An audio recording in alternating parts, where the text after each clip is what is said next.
नमस्कार। एक section of Muslims जिनको काफी समय से, आज से नहीं 700 साल से इग्नोर किया गया है यानी कि ये मुस्लिम्स हैं जो कि तरक्की नहीं कर पाए मुगल रूल में भी और उससे पहले के मुस्लिम रूल में भी। ये आवाज मुस्लिम समाज के अंदर से निकल रही है कि ये एक सेगमेंट जो कि उस समय भी पिछड़ा रह गया था और आज भी पिछड़ा है। इन लोगों का कहना है, इस मुस्लिम समाज का जिसका नाम पसमानदा मुस्लिम है, इस समाज का नाम क्या कहना है कि इन्हें भारत की आजादी के बाद ज्यादा राइट्स मिले, आजादी के बाद ज्यादा डेवलपमेंट हुई इन रिलेशन टू आजादी से पहले उनका उनका जो डेवलपमेंट हुआ था, उसी समाज की पैरवी करते हैं, उसी समाज से आते हैं और उसी समाज के लिए के हक के लिए लड़ रहे हैं। डॉक्टर फयाज अहमद फैजी, डॉक्टर साहब बहुत बहुत स्वागत आपका हमारे शो में। डॉक्टर साहब, पहली चीज, ये पसमानदा मुस्लिम है कौन और ये इतना बड़ा इशू हमने तो पहले कभी बचपन में तो हमने कभी नाम ही नहीं सुना इस पसमानदा मुस्लिम कम्युनिटी का। ये पसमानदा मुस्लिम कम्युनिटी उस समय भी यहाँ रहती थी, लेकिन आवाज पहले क्यों नहीं उठती थी और अब ये ये कम्युनिटी है कौन, क्या है इस कम्युनिटी का के पिछड़े होने का राज? पहली चीज, है कौन? जी, जी। देखिए, आपने कहा कि हमने कभी नाम नहीं सुना। ये शब्द जो है पसमानदा नया शब्द है। ये हर आंदोलन की अपनी शब्दावली होती है। लेकिन पसमानदा आपने बचपन से देखा, सुना, जाना, समझा। पसमानदा हम देशज मुसलमानों को कहते हैं, जो कालांतर में किन्हीं कारणों से इस्लामिक फ़ेथ में गए। उसके बहुत से कारण हैं, उस पे हम एक अलग से चर्चा कर सकते हैं कि उसके क्या कारण रहे होंगे। तो आप जिस गाँव से आते हैं, आपके आस-पास शहर से लेके गाँव तक जो लोग रहते हैं, जो भारतीय कल्चर में रचे-बसे दिखाई देते हैं, वही पसमानदा है। आपका भी अपना एक अनुभव रहा होगा ऐसे लोगों से, जो आपकी तरह भाषा बोलते हैं, आपकी तरह वेशभूषा है, जो आपकी तरह कल्चर फ़ॉलो करते हैं, लेकिन उनकी आस्था अलग है, वो नमाज़ पढ़ने मस्जिद में जाते हैं, रमज़ान के महीने में रोज़ा रखते हैं।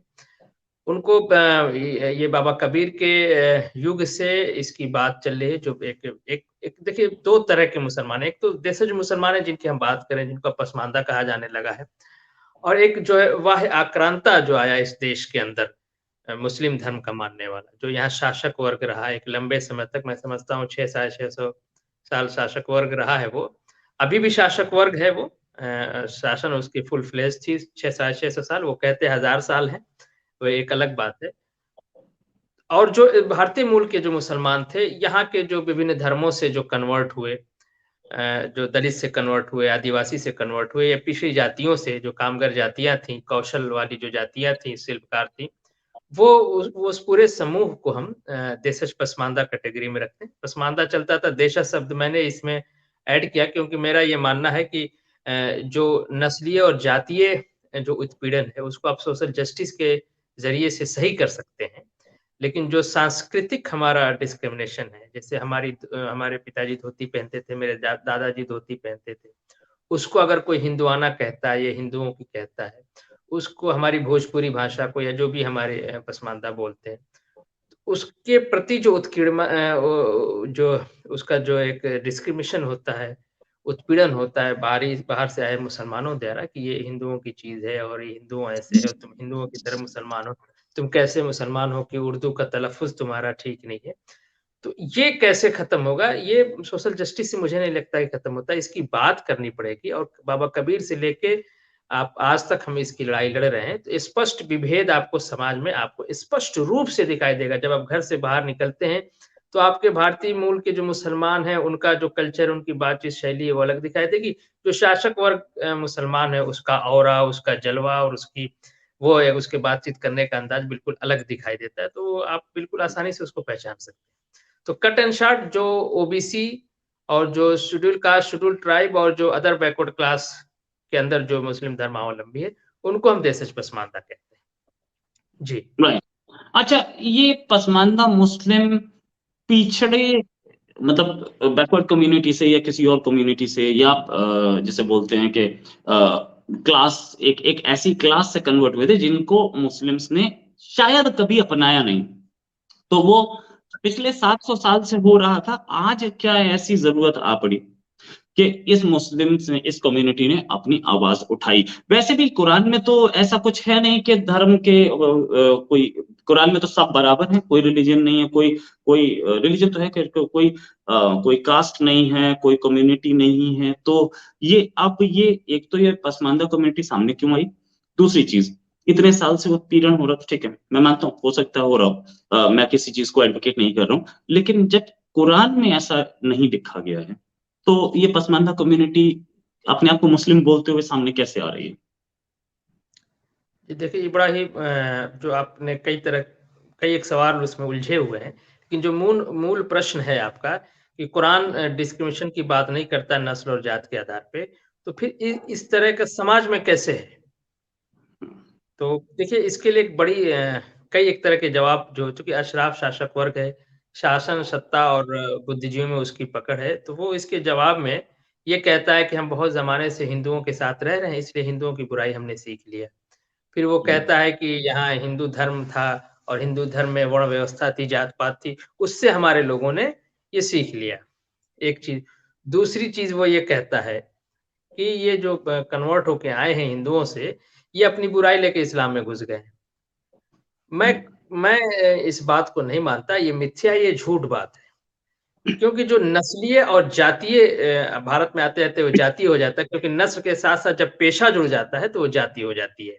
तो जो हम्म, नस्लीय डिस्क्रिमिनेशन देखिए अरब में था और आज भी है, पूरी दुनिया के मुसलमान इसको बरतते हैं और इस्लाम में भी है, जैसे आपने कहा ना कि कुरान में नहीं है। तो मैं इसको पहले कह दूँ फिर उस बात पर। तो ये जो आरोप हमारे ऊपर लगते हैं कि हम हिंदू थे तो इसलिए बुराई लेके आ गए, बिल्कुल झूठ बात है। मैं आपको बताता हूँ कैसे। वैश्विक लेवल पे आप चले जाइए।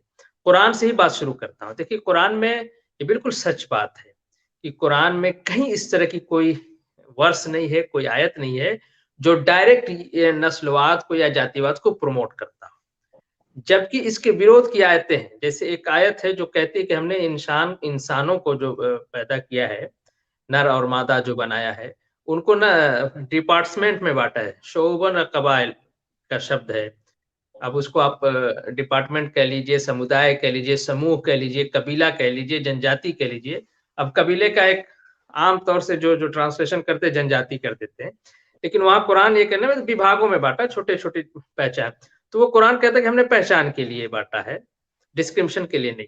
लेकिन आपको एक बड़ा ताज्जुब होगा कि जब आप कुरान की व्याख्या है, उसकी जो टीका, टिप्पणी और जो व्याख्या की गई है, उसमें कुरान की एक ये आयत और दूसरा एक और आयत है, मैं थोड़ा-सा भूल रहा, जिसमें कहा गया है कि बाप-बेटे के रिलेशन में बात की गई है।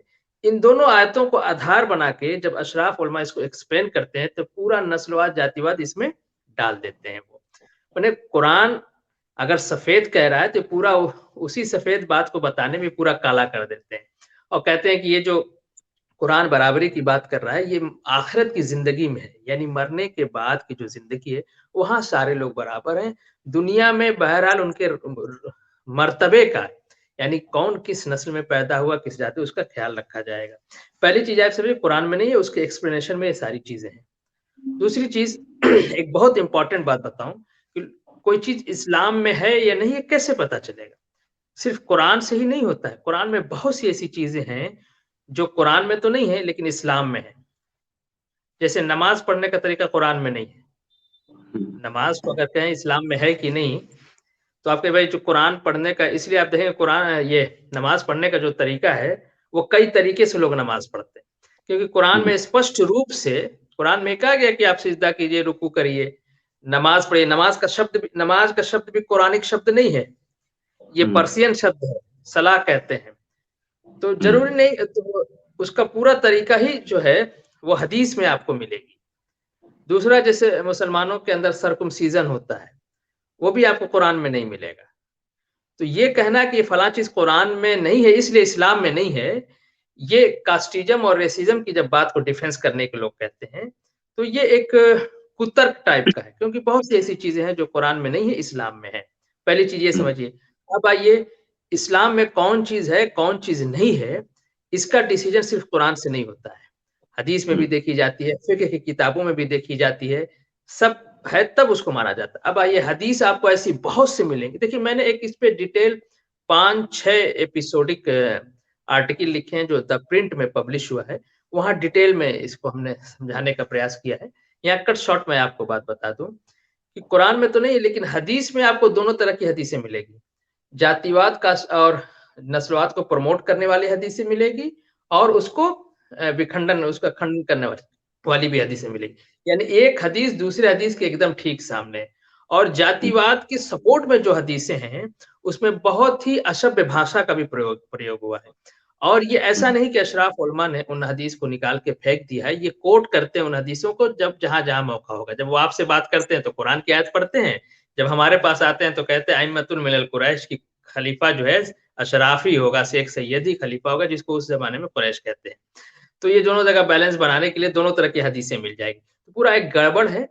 कट शॉर्ट आप मुस्लिम पर्सनल लॉ बोर्ड और मुस्लिम पर्सनल लॉ बोर्ड को इस्लाम का और मुसलमानों का प्रतिनिधि माना जाता है इस देश के अंदर। उसकी जो मजमूआ कानून इस्लामी है उसमें कुफू का सिद्धांत है। कुफू का सिद्धांत खलीफा कौन होगा ये इस्लामिक आस्था के बड़े स्तंभ हैं। शादी-ब्याह कौन किससे करेगा वहाँ जातीय और नस्लीय जो है पाबंदी है, प्रतिबंध है कि इस जाति के लोग, इस नस्ल के लोग इससे शादी कर सकते हैं, इससे नहीं। अशराफ, अरज़ाल अजलाफ की ये जारी शब्दावली अरबी भाषा की शब्दावली इस्लामिक फ़िक्र की है। तो ये जो कहना कि इस्लाम में नहीं है, पूरी तरह से इस्लाम में सैद्धांतिक रूप से और व्यावहारिक रूप से जातिवाद है। ये ठीक है कि पसमानदा आंदोलन से कुछ लोग मूल जो कुरान है उसकी बात करते हैं। मोहम्मद सल्लल्लाहु अलैहि वसल्लम का जो चरित्र था, उन्होंने भी अपने पूरे जीवन नस्लवाद और नस्लवाद के खात्मे के लिए प्रयास किया और इसीलिए उन्होंने गुलामों को प्रमोट किया और भी जो इंटरकास्ट या इंटर रेस शादियाँ भी उन्होंने कराई। एक लंबी बहस है और मैं चाहूँगा कि इस पे आप एक अलग से एपिसोड कर डालें कि इस्लाम में जातिवाद और नस्लवाद है कि नहीं। तो ये आप मान के चलिए, अगर आपको ज़रा भी संदेह है इसमें, तो आप एक इस्तिफ्ता लिखिए। इस्तिफ्ता कहते हैं वो एप्लीकेशन जो फतवा माँगने के लिए लिखा जाता है, उसको इस्तिफ्ता कहते हैं। एक सैयद शुद्ध रक्त सैयद नस्लीय लड़की की शादी एक भारतीय मूल के स्वच्छकार समाज के लड़के से होगी कि नहीं।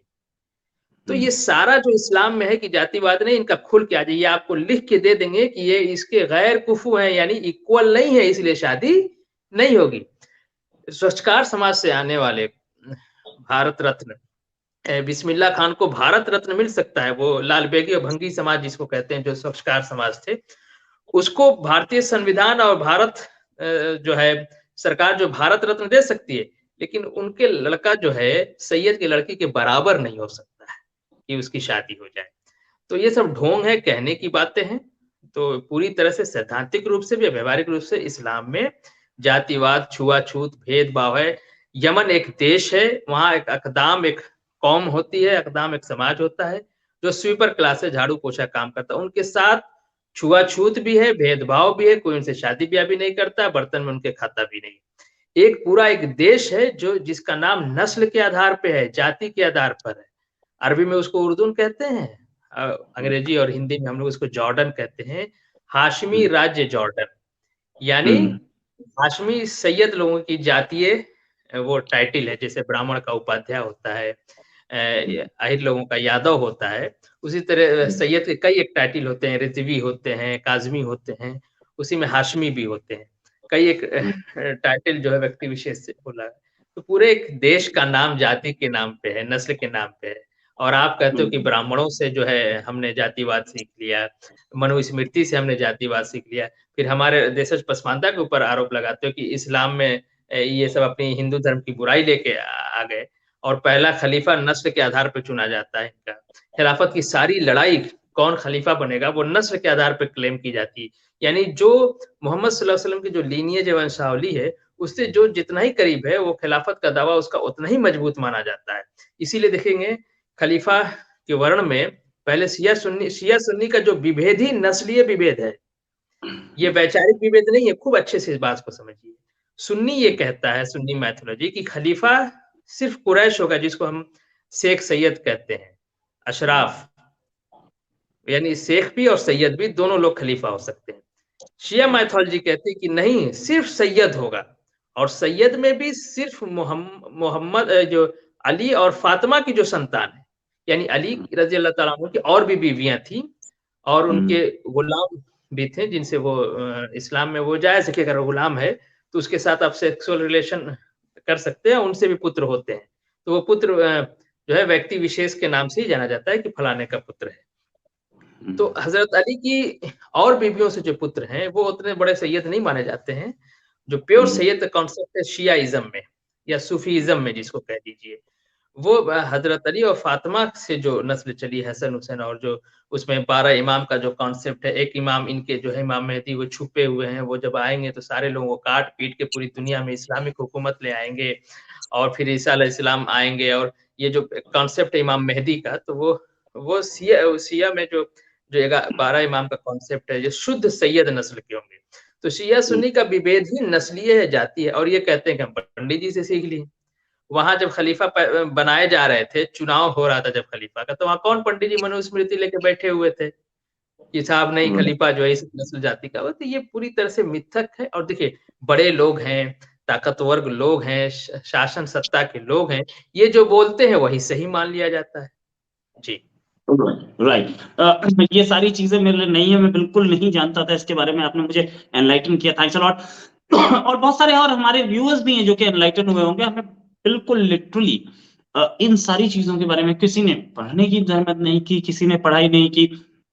बाकी रेस्ट ऑफ द वर्ल्ड छोड़िए, वर्ल्ड के जो मुस्लिम्स हैं उन्होंने भी पढ़ाई नहीं की है। बहुत सारी चीजें हमें जो सोशल मीडिया के थ्रू और इसके थ्रू और व्हाट्सएप के थ्रू पता लगता है वही होता है, सच कुछ अलग ही होता है।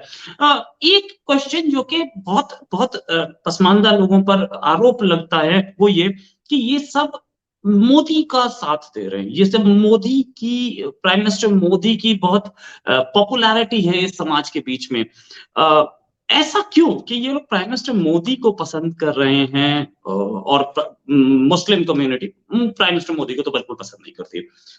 ऐसा क्या है कि प्राइम मिनिस्टर मोदी इस समाज के बीच में बहुत पॉपुलर होते दिख रहे हैं, बहुत अच्छी स्ट्रॉन्ग वोट बैंक है और वोट्स डालते हैं जाके प्राइम मिनिस्टर मोदी को, ऐसा क्यों है? जी। देखिए स्थिति बदल रही है और मैं आपने प्रधानमंत्री जी का नाम लिया। मैं उनको भारत का पहला सेकुलर प्रधानमंत्री मानता हूँ। अब तक जितने प्रधानमंत्री हुए नेहरू से लेके ये मनमोहन सिंह तक, बीच में वाजपेयी जी भी थे। मैं इन सब के से अलग प्रधानमंत्री को पहला भारत का सेकुलर प्रधानमंत्री मानता हूँ। मैं बताता हूँ क्यों मानता हूँ। आप देखेंगे अशराफ वर्ग जो है नेहरू की बहुत कटु आलोचना करता है। वो नेहरू की उतनी कटु आलोचना नहीं करता है जितनी वो सरदार पटेल की करता है। नेहरू की आलोचना करता है, नेहरू की प्रशंसा भी करता है। लेकिन सरदार पटेल इनको फूटी आँख से नहीं सुहाते हैं जो अशराफ वर्ग है। और उसके जो हवारी-मवारी हैं, जो तथाकथित हिंदू समाज के सेकुलर लिबरल लोग हैं। वो नेहरू को उतनी आलोचना सरदार पटेल की आलोचना करते हैं। वाजपेयी जी की प्रशंसा करते हैं या अगर आलोचना भी करते हैं तो उतनी कटु तीक्ष्ण आलोचना नहीं करते हैं जितना प्रधानमंत्री मोदी जी की करते हैं। कभी आपने सोचा है आखिर ऐसा क्यों है? अगर कांग्रेस से आपको शिकायत है तो नेहरू भी कांग्रेसी और सरदार पटेल भी कांग्रेसी। बीजेपी आरएसएस से शिकायत है तो वाजपेयी भी बीजेपी आरएसएस के हैं और मोदी जी भी बीजेपी आरएसएस के हैं। देखिए इस देश में ये पहले प्रधानमंत्री हैं जिन्होंने मुस्लिम समाज में कुरीतियों पे कुठाराघात किया। 3 तलाक का बिल है, आप जानते हैं। उससे पसमानदा समाज की महिलाएँ पीड़ित हैं। अशराफ का कल्चर चूँकि कई शादी करने का है, एक जगह शादी तोड़ो, दूसरी जगह करो, उनका कल्चर है, उनके लिए नॉर्मल सी बात है। हमारे लिए वैवाहिक संबंध टूटना एक बहुत बड़ी बात होती है। तो मोदी जी ने कुठाराघात किया, सामाजिक न्याय की बात किया।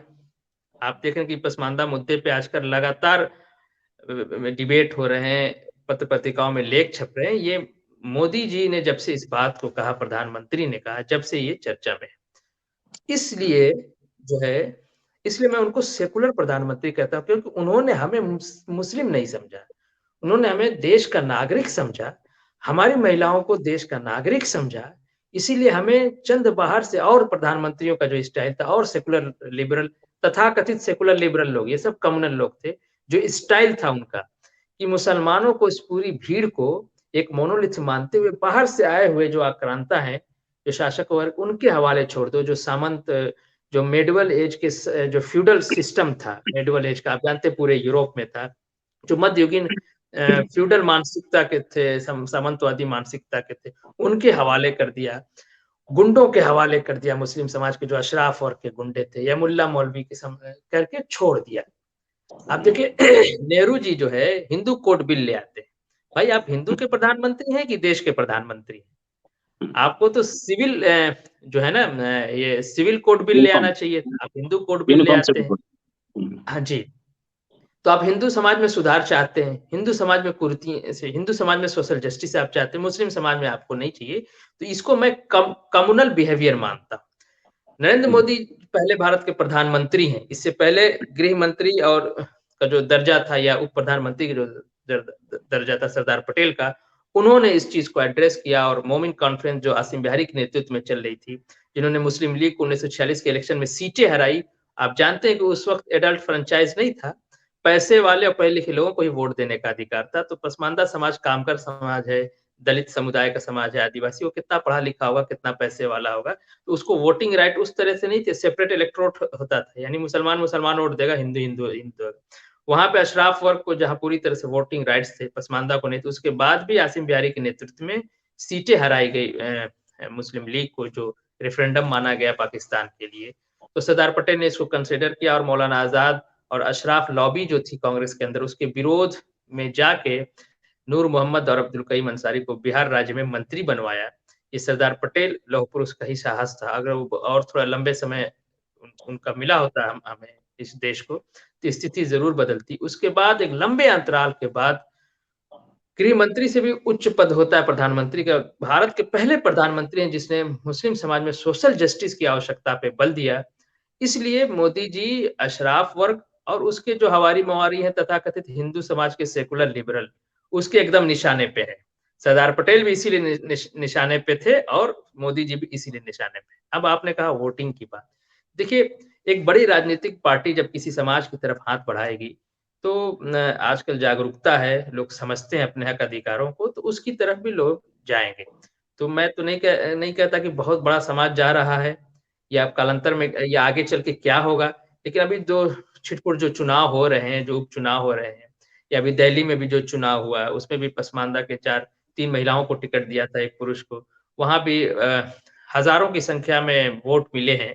सीट तो कोई नहीं जीती वहाँ पे बीजेपी, लेकिन एक जगह सेकंड पोल किया है। तो एक शुरुआत होगी, तो जब बड़ी एक राजनीतिक पार्टी किसी के दुःख दर्द को लेके चलेगी, तो वो समाज भी उससे जुड़ेगा। ये बिल्कुल जो है कॉमन सी बात है, इसमें बहुत दिमाग लगाने की, समझने की बात नहीं है। तो ये एक बदलाव आ रहा है मुस्लिम समाज के अंदर। और देखिए इसी आप देखेंगे कि जो सोशल जस्टिस की बात है, ये अति आवश्यक है। एक पैरेलल समाज है जो हिंदू समाज है, उसमें सोशल जस्टिस बहुत का लक्ष्य, मैं ये नहीं कहता कि लक्ष्य हासिल हो चुका है, लेकिन सोशल जस्टिस पे बहुत काम हुआ। और उस वो हिंदू समाज इतना सुंदर समाज है कि उसका ब्राह्मण भी जो है उसकी दलितों की लड़ाई लड़ता है। उसका जो है पिछड़ा भी उसकी आदिवासी की लड़ाई लड़ता है। ये सब कुछ होने के बाद। लेकिन आप मुस्लिम समाज में देखेंगे तो लोग कास्टिज़्म का इनकार कर देते हैं, नस्लवाद का इनकार कर देते हैं और मुस्लिम समाज को जो लीड करता है, वो अशराफ वर्ग है जो बाहर से आया हुआ है, जिसकी सभ्यता संस्कृति अलग है, हमारी सभ्यता संस्कृति अलग है। तो वो एक clash of civilization within the Muslim society आपको दिखाई देगा। एक और सेकुलर लिबरल लोगों का स्टाइल बताऊँ मुस्लिम समाज को डील करने का, खास विशेष रूप से जो सरकारें रही हैं।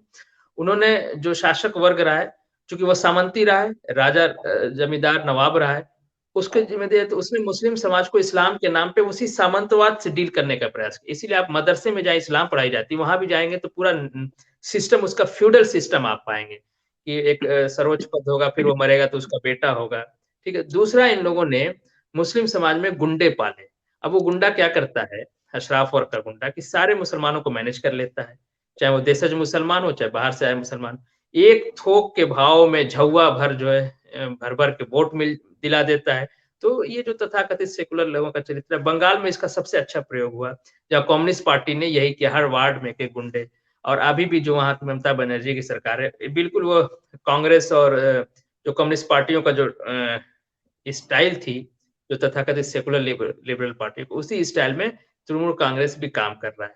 मुस्लिम समाज में जो सामंतवादी लोग हैं, जो बाहर से आए हुए आक्रांता है, उनके जिम्मे छोड़ दीजिए, मुल्ला मौलाना, अशराफ मुल्ला मौलाना और गुंडों के हवाले कर लिए, सारे समाज को मैनेज करते हैं और पूरा वोट दिलाते हैं। तो राजनीतिक पार्टी को वोट से मतलब है। अगर एक गुंडे को मैनेज करने से वोट मिल जाता है, तो क्या ज़रूरत है उसमें? देखिए, सामाजिक सुधार करने में सामर्थ्य चाहिए, सरकार की कैपिटल भी उसमें लगता है, पैसा भी लगता है, नियत भी आपकी अच्छी होनी चाहिए, ताकत भी होनी चाहिए और सामाजिक सुधारों को विरोध करने वाले को झेलने का साहस भी होना चाहिए। तो ये सब झंझट में कौन पड़े? जब पूरा का पूरा वोट मिल रहा है, तो क्या ज़रूरत है?